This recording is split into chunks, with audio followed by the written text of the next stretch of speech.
Hey. Welcome to Workhorse Wrestling Network Under the Radar, where we review some of the lesser watched but nonetheless important shows. AEW Dark Elevation, MLW, BTE, and Impact Wrestling. Although this week, because it was mid, we're going to go ahead and skip BTE. But Yeah. there was some stuff on MLW, so if you want, I can go ahead and go first and talk about MLW. Let's see. This week was their first week back after their taping or with their new tapings, so it was definitely better this week. Um, Caesar Duran was open to show, and he's talking about how he's back and he saved MLW from Contra, and he is going to be recruiting people to his stable. And so the first person he recruits this week is Taya Valkyrie. Um, she and Johnny Fusion are in MLW. And next week, Taya is going to wrestle Trisha Dora for the women's featherweight championship. There were two matches on the show. Lindsay Dorado versus Shun Skywalker. You guys are familiar with Lindsay from WWE. This was a really good match. As you know, Shun Skywalker just beat Myron Reed for the middleweight title, and this was for that title. Lindsay Dorado won, which I was kind of surprised. They're kind of playing hot potato with the title, which I don't really like. I mean, Myron Reed had it for a little while. I don't know if there was some issues maybe with Shun Skywalker or maybe I don't know, but they took the title off him after I think this was his first defense. I'm pretty sure. And so Lindsay Dorado is now the middleweight champion. I assume at some point we will get Myron Reed and Lindsay Dorado for that title again. And then the main event of the show was um, the Boombaye Fight Club versus the returning Davy Boy Smith Jr. and the nephews of Dynamite Kid, the Billington Bulldogs. So I forget what their name, Tom and I should have written it down. I'm drawing a blank on the other guy's name right now, but they're the nephews of Dynamite Kid, and they're like 17 and 18. They're very young, very gangly, very thin, but they wrestle well so far, and they look like they have a bright future. So I'm interested to see what they do in MLW. This was a much better show.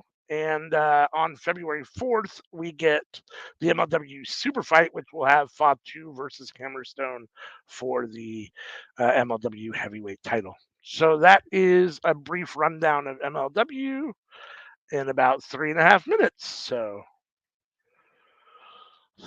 very exciting stuff. That sounds pretty exciting.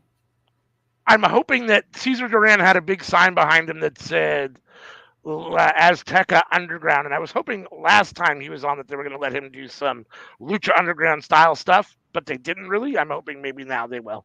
That's my hope. Maybe. We have hope. We have a We little bit have of hope. hope. It's a new year, restarting things. I'm holding on to hope for everybody except for, WWE, because that's that. Um, so What do we you want have to talk Dark. about? We have Dark Elevation, because that comes on Mondays. Yes. I be forgetting all the time because I'm like, is it Dark? Is it Elevation? I know it's confusing that it's basically the same name, Yeah, but one has elevation at the and end. that one is in the one right after the other, one on Monday and one on Tuesday. Like it's I'm always Yeah. looking at YouTube like, okay, Um, one's 21 hours old and one's 14 hours old. Okay, I got to. it's so bad. Okay, Uh, so on Dark Elevation, which comes on Monday, we have the the match that I liked, or one of them was House of Black versus Arya Davari and the Wingmen. mm, I like that they gave Arya Davari and the Wingmen some offense here. yeah. It was interesting to see how everything played out. It was not the best match, but it was good. Yeah, I was. Some of these matches were filmed last week when I was at Rampage Live and Battle of the Belts Live, so it was kind of cool to see some of these matches. Some of them were filmed on Wednesday at Dynamite, and some of them were filmed on Friday. So this match was, I think, actually filmed on Friday, if I'm not mistaken. So I remember seeing this live. Yeah, it was a good match. I mean, I like Ari. I've always kind of liked Ari Davari, even when he was in WWE. I think he's a good wrestler, and I think he's a good heel. Um, I like the Wingman. Um, and House of Black is House of Black. I mean, you can't go wrong with House of Black. So yeah, I no, I mean, mean, I thought you that can. was a good match. But let's say that you can go wrong with the House of Black. We're hoping that Well, he doesn't. Look, we've learned there are power in words. yeah, yeah. And I want to keep House of Black. So yeah. There were a lot of matches on this show. What, 11, if I counted correctly, Oh my God, it was so many. right? And Um, Claudio versus Josh Woods for the title, I thought was good. I did not understand why the placement was there. Like I agree. why they put that there.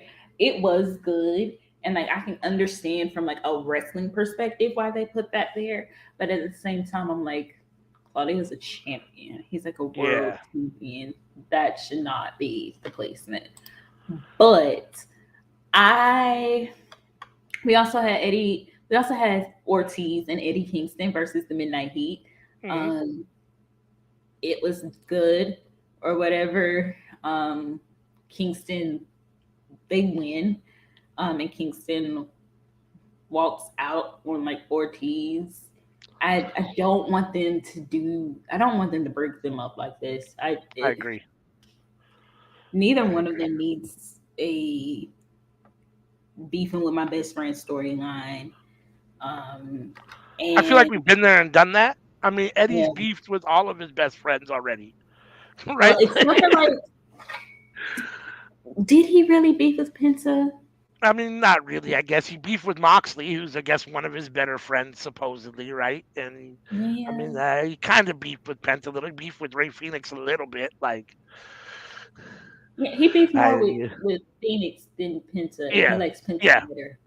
no That doubt, no yeah. doubt, no doubt. I will say my match of the night has to go to Bandito versus Christopher Daniels. I agree with that 100%. That was gonna be That my match of the night too. I just was like, the whole time I'm like, so who's gonna win? Because I don't know who's gonna win because who could win? They both could win. How will I figure this out? Like it was a very hard thing to figure out, and I hope that Bandito gets all the things, even though yeah, Yeah, Daniels, dear God, Daniels is never gonna retire, but he's not Ric Flair levels of bad because he no, does a lot of the stuff that he does to put younger folks over and like help move storylines. yeah, But and it's just like, he's not ew. Ric Flair levels of bad because my opinion, the best thing about Ric Flair was never his in ring work, right? Like his actual wrestling moves. Like the best thing about Ric Flair, you might not think there was anything good about Ric Flair, but if you're a Ric Flair fan, the best thing about Ric Flair was his personality and the extra stuff he did in the ring as opposed to the boots and the stomps. Like his offense wasn't all that diverse, whereas um, Christopher Daniels. He can do anything in the ring. Like he's a supremely athletically gifted individual, and even at 52, he's doing that moonsault and I mean, he's moving around the ring, like some of these guys that are 30 still can't move around. So, yeah, I mean, I'm a little confused as to why he's back. I don't know if he was injured, but he's like back. He's wrestling now like three times on Dark in the last month and a Well, half after not being on TV for a year, a so year and a he half. was Like, he was wrestling at other companies. He had like that whole eye thing where his eye was supposed to be messed up from the Young Bucks, and I think that was supposed to end in like a Vengeance tour, and that didn't. Um, but he's been in other companies wrestling. He's been doing a lot of behind the scenes stuff, and during the months where Kenny and the Bucks weren't there, He was doing a lot of the AEW game stuff, Yeah. and he was Okay. representing the company there. So he's Okay. been around. We just haven't had him on TV, Yeah, no, which I mean, I knew he had been around, like behind the scenes and stuff. I just thought it was weird that all of a sudden he was back on TV and getting regular matches again. Like I said, he's had like three in the last month or so, which I was like, oh. Well. I mean, don't get me wrong, I love watching Christopher Daniels. I'm here for it all the time. It kind of surprised me, and I love Bandito. So anytime I can see Bandito, I'm happy. I am learning more about him because I was like, okay, I know he's going to be in AEW. I should learn more about him, but I was like, but I kind of want to approach him from new eyes perspective. So like I've caught some things, but I'm paying attention to like the stuff that I'm seeing now more. Um, he is impressive. Yeah, yeah, He he can do it he all. he might have been one of AEW's best signings ever. Um, just because of the multiple roles that he can play. But Yeah, and if they push him well, he'll bring in that Hispanic audience, right? So well, they got to just stop using them for clout um, during Hispanic Heritage Month. Actually, do no something doubt, with the folks. no doubt, no doubt. Um, then we have. So, well, do you have anything else for Dark Elevation? No, not really. Okay, 11 matches. Most of them were kind of skippable. Do with that as Yeah, you. I mean, I thought that Brian Cage and Shaft. Shaft is a local. See, that match took place in Seattle. Shaft is a local Defy guy, who's kind of one of their like main eventer guys that goes for the title a lot. So that was a decent match. I thought him and Brian Cage. I thought they gave Shaft some good moves. Just a quick little point. Was it last night on the go? No, it's on Dark anyhow. I'll mention it on Dark when it comes around. But Well, we're on Dark right about now, so you okay, might. I was just going to mention that Jake Hager, the guy that Jake Hager wrestles, um, is the announcer for Defy. He does all like the in-ring announcing of the next matches and those kind of things. And I don't know if he's the booker or if he owns Defy or what. I'm not sure what his total, but he's the local Defy like bigwig guy. So it was interesting to see him in the ring wrestling. I didn't even know that he actually wrestled. So because I only knew him in his capacity as like the in-ring, announcer dude. Well, you So learned something new. yeah, it's kind of interesting when you see, I don't know if you're a local show type of person, but like if you go to local shows and you pay attention to local wrestlers, and then you see like when they have an AEW or WWE come to town, they always bring in like those local guys, and so we were right next to at Rampage, we were right next to a group of must have been 10 or 15 that all they had to all come together that are diehards for Portland DOA, which is Dead on Arrival Wrestling, and like half of the guys that wrestled on the dark matches were DOA guys. So every time they came out, they were all freaking out for their guy. It was hysterical. Just moving back, trying to figure out how to go to local shows. Because yeah, COVID is real, Oh yeah, and I don't need to bring that to my child. no doubt, no doubt. So if I come across local wrestlers, because I do follow some on Instagram, if I come across them, I support them. Um, tweet out their stuff or whatever. But until I can make sure that I'm not gonna get it and my kid's not gonna get it, I'm staying away from large crowds mostly. Um, so we move on to dark as we have before. Do you have a match of the night for dark? Yeah, I mean, my match of the night was gonna be whatchamacallit, Ruby Soho and Willow Nightingale against Emmy and Diamante. I mean, Okay. I didn't think that it was necessarily the greatest match ever, but I thought it was the best match of the night. Although I did think Ethan Page was probably the best character of Dark the whole episode. His work right now with Isaiah Cassidy is absolutely hysterical, and Matt Hardy's hysterical. I'm So used to that now.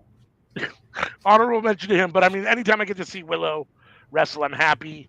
And I love Emi Sakura. I'm so on Ruby Soho. I like seeing Willow with Ruby because I think that Ruby has fans behind her that Willow helps get Mhm. a push from a little bit, get some of that rub. Um, and Diamante and Emi Sakura are both solid wrestlers. I mean, I thought it was a good match. Um, yeah, I think that was probably my match of the night if I had to choose one. I didn't think there was anything else really to talk about. I mean, Athena and Marina Shafir was okay. Not much to talk about.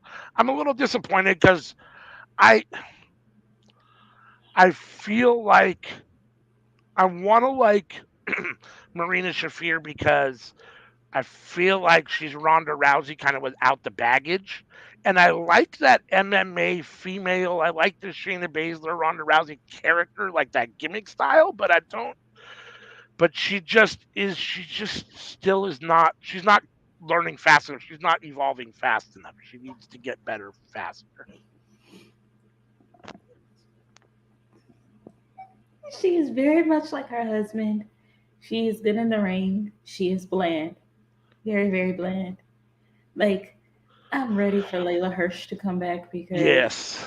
Yeah. she's Marina Shafir, shorter, but with way more attitude. Like, even not when she wasn't even talking, like, you could just look at her face and tell what she was thinking. Give Hmm. me Layla Hirsch over Marina Shafir any day. Yeah, I agree. I agree. Um, I agree with that for sure. I Did you have I'm a match excited tonight? to eat the page. I was gonna go with Diamante Yeah. and Ruby Soho, Will Nightingale, and Emmy Sakura. I was gonna go with them, and I was like, "Damn, I didn't think that was gonna be his match of the night." Um, I was hoping, but yeah, There wasn't a whole lot else to talk about, really. I mean, Juice's match was basically a squash.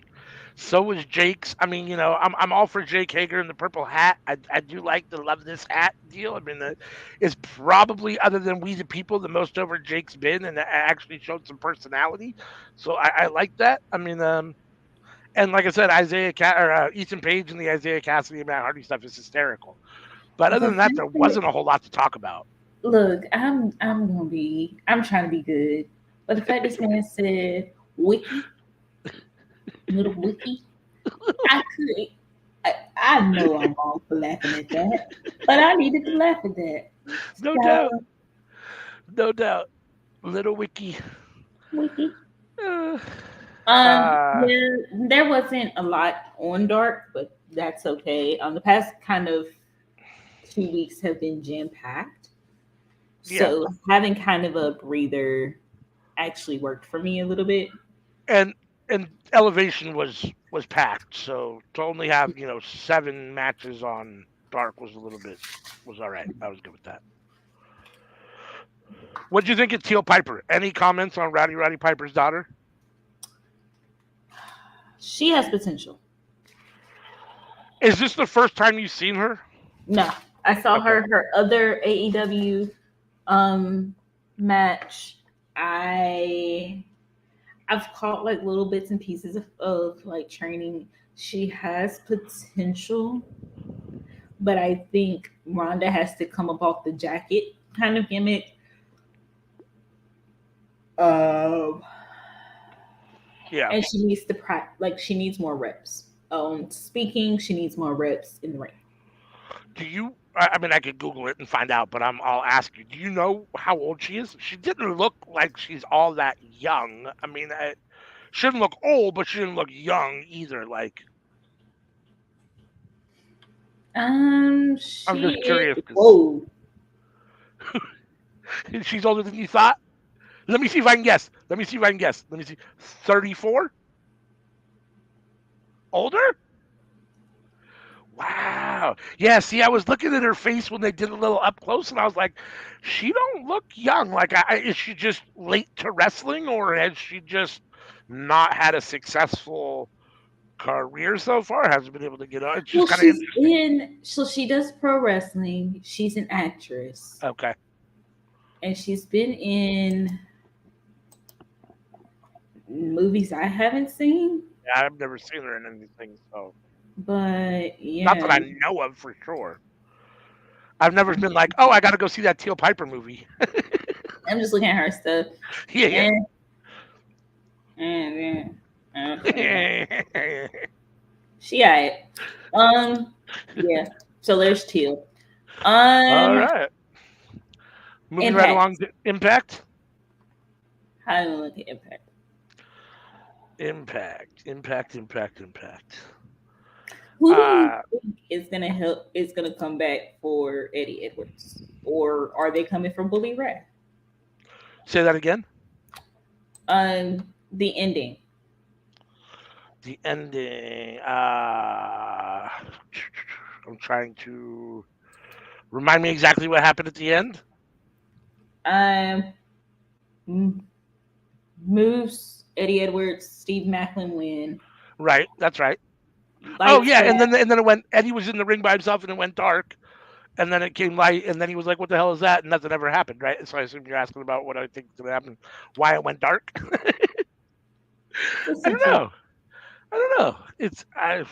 I'm trying to think of who they could bring back that has beef with Eddie Edwards. I mean, I don't. I mean, I'm sure there's a lot of people over his career, but no one's like registering off the top of my head. I almost thought with the fact that nobody came out that maybe it was just some sort of honest to God glitch with the lights at first, but probably not. I'm sure there's something going on there.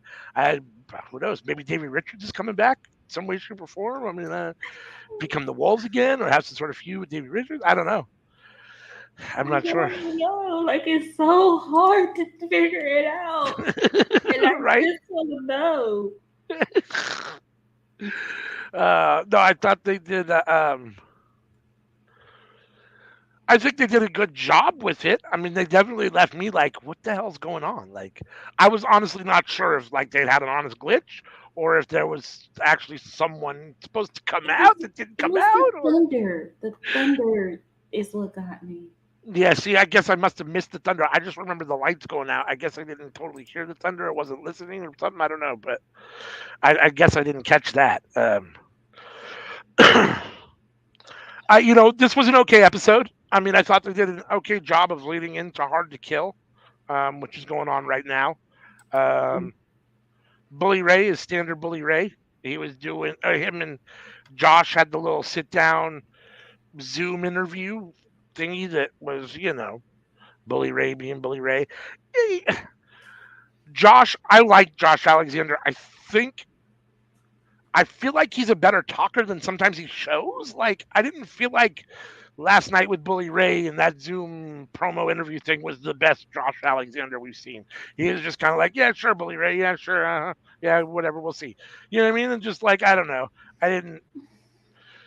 But at the same time, I guess it kind of is what it is. I mean,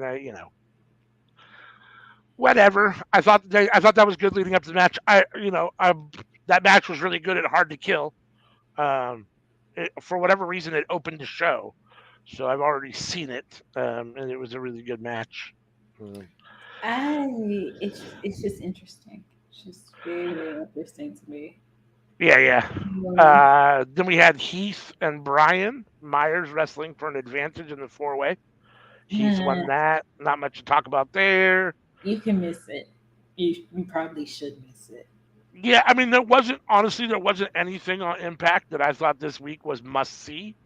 I thought Savannah Evans versus Rosemary was okay, Yeah, but too much interference and too much shenanigans from the outside for yeah, me. And Mike Bailey versus Anthony Green was good. I like Anthony Green a lot, and I love Mike Bailey. They could have given them more time. Um, I enjoyed that. If I had to pick probably my favorite match, that was probably it.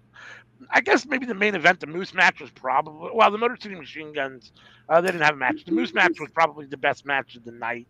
it's Motor City Machine Guns. Like, does anybody expect that to be bad? Expect that to be bland. Like bad? Oh Not yeah, no. And like I said, I got to see that too because I was watching Hard to Kill before we came on here to do this, so that was a really good match. Also, that Fatal 4-way with the Motor City Machine Guns. Um, Depending on how the rest of the Hard to Kill card looks, that might be the match of the night. So, um, but yeah, no, the main event is what it is. 6-man tag match where basically you've got pairs. Each pair has something going on. Like You got one guy from each side with something going on with one guy from each side. There's really no intermixture. It just is what it is to get them all in the ring at the same time. So those matches always leave me a little flat. There was some decent spots, but no, if I had to pick a match tonight, I would say Mike Bailey and Anthony Green. But We did get like Sammy Callahan joining oh the yes, by design, we did. and there's that, but that's not. He seems like he would join the cult. So Yeah, and the reality is what Sammy's the death machine, right? Well, not anymore, I guess. Now he's just Callahan. But I mean, the idea that he would be in a cult that's that praises violence and that's their main thing. Of course, that's perfect. That's right up Sammy Callahan's avenue wheelhouse, right? So yeah, I don't, and I thought his hair looked terrible long anyhow. It always looked kind of greasy and unwashed. So shave it off and let's be clean for a little while. So I'm not a Sammy Callahan person. yeah, I'm not the biggest Sammy Callahan fan either. I think he's an okay wrestler for what he does, but he's never really moved the needle for me. Exactly. I've never turned on Impact to watch Sammy Callahan. Exactly. And I actually used to. Um, there wasn't too much. Savannah. Did we talk about Savannah Evans? I just said that I thought it was an okay match. I thought there was too Okay. much, Um, interference. yeah, Savannah we Evans did is do that. she has now beat Rosemary and whatchamacallit, Taya. So I mean, good for Savannah Evans. I mean, I think that as long as she's tied to Tasha Steeles, it feels like Impact feels like Tasha Steeles is the bigger star, and Savannah Evans is kind of the sidekick, at least as long as they're together. So either they need to separate them and give Savannah a push or something. Because for me personally, I think Savannah Evans has a little bit more upside than Tasha Steeles. I can see what Tasha Steeles is. I think we've seen like kind of what she can be. I don't think we scratched the surface yet with what Savannah Evans can probably do or be. So I'm interested to kind of see that if she could do better away from Tasha Steeles, and I'm with that. At the same time, I don't mind Day Day's crazy girlfriend and Baby D either. So I'm done with you. Um, I don't really have anything else to add. Like this week was actually a good week. It adjusted us back to our regularly scheduled programming. As far as TV and everything. I'm glad they didn't really, well, with the exception of Dark Elevation, go super overboard yeah, because this has been a weird week in wrestling anyway. So yeah, that's it. That's all. Let me get ready to take us on out because my polish did not set and I'm over here with chipped nails. Um, so you can find us live Tuesdays at 10:30 p.m. Eastern Standard Time, where we have the cookout. We come together, we have a topic, and we never quite end on that topic when it's time to go. Love us as we are. We are also live on Fridays from 8 until with we start with WWE's Friday Night SmackDown. We go to AEW Rampage. We might have a post conversation, or there's always 5011 different like daggone pay-per-views that happen on Fridays. We are dropping this on Saturday at 2 p.m. Eastern. And catch us live here anytime there's like wrestling for a watch-a-thon or watch-along, whatever you want to call it. We are here. That's what we do. You just gonna turn on the Facebook, the YouTube, the Twitter, and you just gonna find our faces. And you know what? That is what you need. We give you what you need. Um, but that is it. That is all. And I will catch well, since he's back with me now, we will catch you next time. Peace. peace, y'all.